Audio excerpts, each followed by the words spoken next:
بسم اللہ الرحمن الرحیم۔ اللہ کے نام سے شروع کرتا ہوں جو بےحد مہربان نہایت رحم والا ہے۔ سبح اسم ربک الاعلی، اے پیغمبر اپنے بلند و برتر پروردگار کے نام کی پاکی بیان کرو۔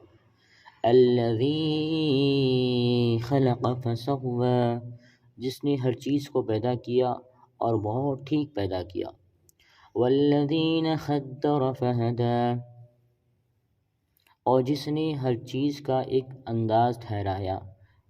والذین اخرج المرعی، اور اس کو ہدایت کی اور جس نے زمین سے چارہ نکالا۔ فجعلہ غثاء احوی، اور کالا کوڑا کر دیا۔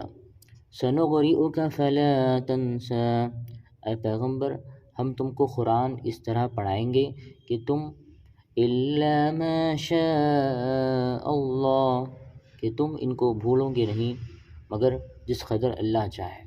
انہ یعلم الجہر وما یخفی، بے شک وہ ظاہر و پوشیدہ کو جانتا ہے۔ ونیسرک لليسری، اور ہم تم کو آسان طریقے کی توفیق دیں گے۔ فذکر ان نفعت الذکری، بس تم لوگوں کو نصیحت کرتے رہو اگر نصیحت فائدہ دے۔ سیذکر من یخشی، جو شخص اللہ سے ڈرتا ہے وہ نصیحت حاصل کرے گا۔ ویتجنبها الاشقی، اور جو بدبخت ہے اور اس سے گریز کرے گا۔ الذی یصلی النار الکبری، جو بڑی سخت آگ میں پڑے گا۔ ثم لا يموت فیہا ولا یحیا، پھر وہاں اس کو نہ موت ہی آئے گی اور نہ آرام سے جینا نصیب ہوگا۔ قد افلح من تزکی، بے شک وہ شخص کامیاب ہوا جو شرک اور گناہوں سے پاک رہا۔ وذکر اسم ربہ فصلی، اور جو اپنے پروردگار کا نام لیتا رہا اور نماز پڑھتا رہا۔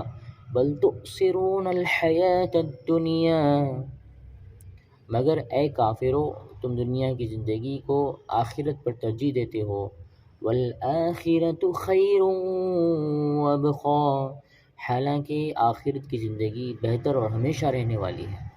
ان ھذا لفی الصحف الاولی، یقیناً یہ مضمون اگلی کتابوں میں بھی ہے۔